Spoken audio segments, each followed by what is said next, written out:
TJ, you've been in this spot before. Is there any difference in how drastically and quickly it got to this point again for you?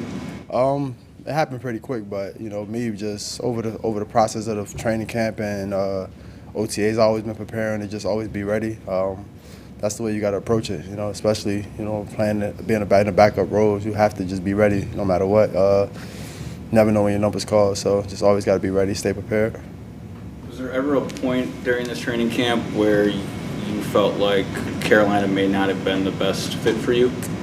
Not honestly, no, because of you never know what happens, and it's just a long process. I just stayed down and just went out there and worked every day. Tried to handle what I can handle, and just went out there with a good mindset. And when I got my opportunity to go out there on the practice field and make plays, that's what I tried to do. BJ, have they told you definitively you'll be the number 2? They haven't. So for me, it's just always go out there, be ready, over-prepare, continue to over-prepare, expect the unexpected. Given your knowledge of the offense and what you've done when called upon the past couple of years, do you feel like you should be the guy? Absolutely. I think I got great knowledge for this offense. I think I'm doing a great job with the offense, communicating and things like that. So I honestly think so, yeah. So was there ever a point, I know the last week or so before the injuries happened, that you were kind of mentally prepared to what could happen on cutting day, that you could be out there? Yeah, it crosses your mind, but me been through it a few times already in the past, you really can't think about it. You just got to go out there, and if that's what you're thinking about while you're playing, you won't have much success. So it started the Washington game for me, just to go out there when I get the opportunity to play, just go out there, have fun, make plays, and put out good film. You talk about Ben Mcadoo, what you've learned from him. Yeah, just a lot, over the past couple weeks, a couple months, honestly. Helping me with my footwork for the most part, especially in this offense. We play with a lot of time and a rhythm. So for me, it's just always being on time, and also just learning so many different things offensively in the run game as well. The quarterback got free range to do a lot of things in this offense, and I love it.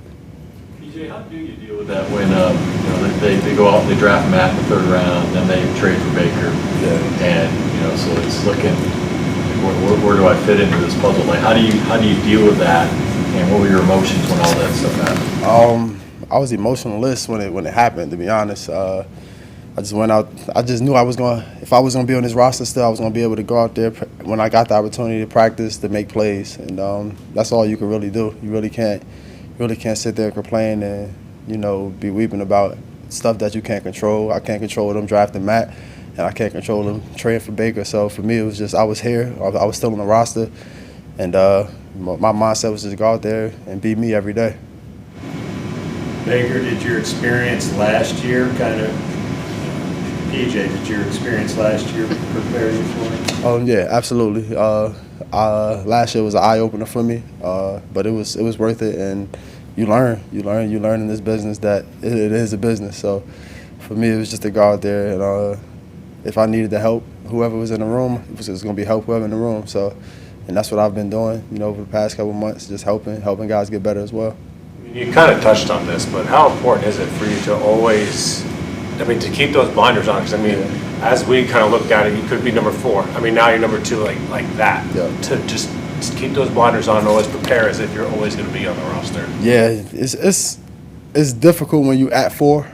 Because you're trying to find those reps, and when you're not really getting them, you gotta just take those mental reps in the back. And that's what I was doing. I was back there having mental conversations, not with just myself, but with Matt throughout the way during training camp, and just staying prepared. Talking through as I'm watching film, learning from Sam and Baker, learning from their mistakes, and hoping when I do get a chance to go out there, when they make a mistake, I don't repeat the same mistake. So just to go out there and be prepared, and just learn as they go as well. Has there been a moment where you kind of went home after all this is kind of settled and you're like, holy crap, like my vision, everything's just changed overnight? You saying this was, saying? Like recently, have you gone home and just kind of lied down and thought about the fact that everything changed in the blink of an eye? No, I haven't. my mindset was always to be prepared to go out there and be the backup. Regardless of what situation, you just never know, and that's the way I'm gonna approach it every day. That's the way I'm gonna continue to approach it. Is there still a level of uncertainty in that position because you haven't been told definitively? Yeah, it is, but that's me every day though. Always never comfortable in this business. That's just me personally, but never get comfortable. Always expect somebody to coming in and try to replace you. So that's the way I look at it. You've known Matt Rhule the bulk of your football life. Matt earlier today said that this is the most fun he's had coaching football in the past 3 years. Have you noticed a lighter, happier, more fun Matt? Yeah, you can tell by the way he approaching practice. A lot of the guys are starting to feed off of the energy that we all bring to each other, and he's starting to let the players get going. Once the players start to run things, the team starts to really get going, and he does a great job also just handing the players the opportunity to go out there and be themselves and play for each other. So I think once he do that, once everybody know what's going on and know what he wants, I think that's when the fun starts to happen.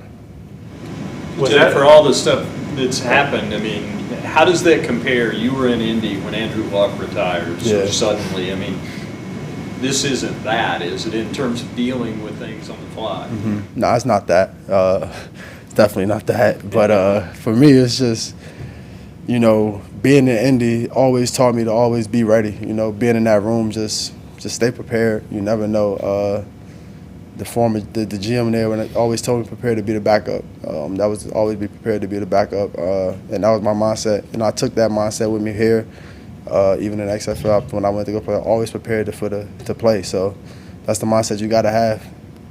This is a weird question, but at this level, everyone is pretty damn good, and you think you're pretty good, but you just kind of mentioned that in fact you're always prepared to be the backup. Yeah.